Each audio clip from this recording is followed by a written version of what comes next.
يا أهلا وسهلا بكل جمهور قناة تطور الأعزاء. مبسوطين إنكم معانا النهاردة في تحليلنا العميق ده. أهلا بيكم جميعا. أكيد. كتير مننا جرب يذاكر ساعات طويلة قوي وفي الآخر يحس النتيجة مش قد التعب ده. بالظبط، شعور محبط جدا بصراحة، الوقت بيضيع والمجهود كمان. هو ده. والمصادر اللي معانا النهاردة بتركز على فكرة تانية خالص، اللي هي؟ إن المذاكرة تكون بذكاء مش بس بمجهود ووقت كتير وخلاص. تمام، يعني الكيف أهم من الكم، التحول من فكرة أذاكر أكتر لفكرة أذاكر أذكى. بالظبط كده.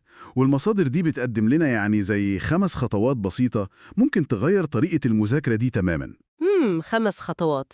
طب إيه هي أول خطوة؟ أول وأهم حاجة، الفهم قبل الحفظ. لازم دايماً نسأل نفسنا، هو ليه بنذاكر المعلومة دي؟ إيه فايدتها؟ مش بس إيه هي المعلومة وخلاص. نقطة جوهرية فعلا. أصل لما بنفهم الحفظ بيبقى أسهل بكتير، أحيانا بيحصل لوحده تقريبا. صح. المصادر بتقترح حاجات زي الخرائط الذهنية اللي هي بتربط الأفكار ببعض، أيوة، بتبقى مفيدة قوي دي. أو حتى نحول المعلومة لقصة صغيرة، يعني أي حاجة تساعد المخ إنه يلاقي معنى ورابط للمعلومة دي. جميل.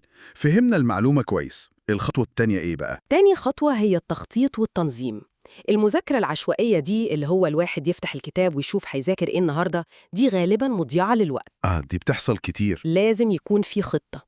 المصادر بتقترح تقنية زي بومودورو. سمعت عنها؟ طبعاً، اللي هي بتاعت الوقت المتقطع. بالظبط. مثلا 25 دقيقة تركيز كامل وبعدين ناخد 5 دقايق راحة. ده بيساعد نحافظ على التركيز لفترة أطول. وفي فكرة كمان مهمة في التنظيم، اللي هي؟ إننا نبدأ بالحاجات الصعبة أو اللي محتاجة تركيز أكتر في الأول وإحنا لسه فايقين وعندنا طاقة. صح جدا. والتنظيم ده مش لازم يبقى معقد، يعني ممكن جدول بسيط على ورقة. أو ممكن نستخدم تطبيقات زي نوشن مثلا لو حد بيحب التكنولوجيا. تمام، المهم يبقى فيه نظام وخطة واضحة بدل ما الدنيا تبقى سايبة. حلوة قوي. فهمنا ونظمنا. النقطة التالتة بقى، دي بتخلي المذاكرة ممتعة أكتر كمان.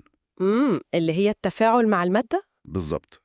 مش مجرد نقرأ وخلاص. المصادر بتقول لازم المذاكرة تبقى عملية نشطة تفاعلية. إزاي يعني؟ يعني مثلا نشرح المعلومة اللي ذاكرناها لحد تاني، أو حتى نشرحها لنفسنا بصوت عالي. كأن الواحد بيسمع لنفسه. أيوة. أو ممكن نسجلها بصوتنا ونرجع نسمعها تاني. أو نستخدم كروت المراجعة الفلاش كاردز. زي تطبيقات أنكي أو كويزلت؟ تمام. الحاجات دي بتعتمد على الاختبار الذاتي والتكرار المتباعد، وده بيثبت المعلومة جدا. فعلا التفاعل ده بيخلي المخ يشتغل أكتر ويتعامل مع المعلومة بكذا طريقة، فبتلزق أكتر بكتير من القراية السلبية. جميل جدا. نيجي بقى للنقطة الرابعة، ودي يمكن ناس كتير بتنساها وسط ضغط المذاكرة. تفتكر إيه؟ الصحة. هي دي. الاهتمام بالصحة والنوم الكافي.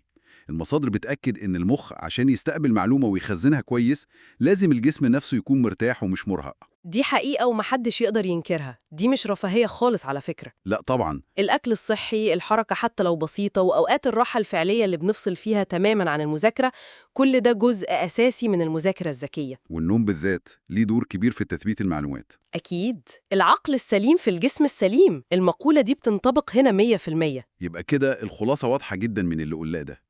مش مهم ذاكرنا كام ساعة. المهم ذاكرنا إزاي في الساعات دي.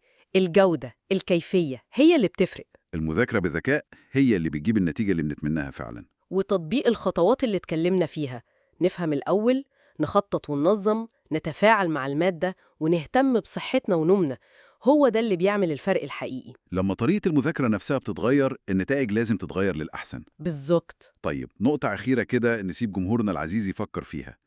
لو المبدأ ده بتاعنا اشتغل بذكاء مش بس بجهد أكبر، فعال قوي في المذاكرة، تفتكروا إزاي ممكن نطبقه في شغلنا أو في جوانب تانية من حياتنا؟ سؤال مهم جدا للتفكير. في النهاية بنتمنى تكونوا استفدتوا من تحليلنا السريع ده، وبنشكر جدا جمهور قناة تطور على متابعتكم وحسن استماعكم لينا. شكرا جزيلا لكم، ونشوفكم في تحليل جديد قريبا إن شاء الله.